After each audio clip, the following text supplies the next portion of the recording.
In this exercise, we will learn how to save files very quickly. Okay, to save any file of your work, just go to File menu and choose Save As. And here we can save the file as Photoshop PSD. And here we have a list of different file formats. We can choose JPEG, PNG, TIFF, PDF, and Photoshop RAW. And we can save it by choosing any of them. And we can rename the file. And then we can choose the location folder in the drive that you will save in. And that's it. If you want to save your file for the web, then go to the File menu and choose Export and choose Save for Web Legacy.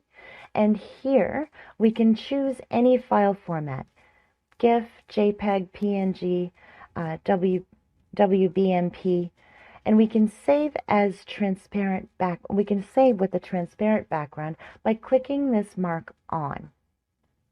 And here we can adjust the image size also.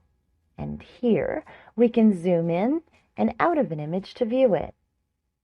Then just click on Save, and here we can choose our location where we want to save. And we can put our file name, and we can choose the image format for any of them. And then we can just click on Save. That's it. Your image will be saved for the web. Thank you.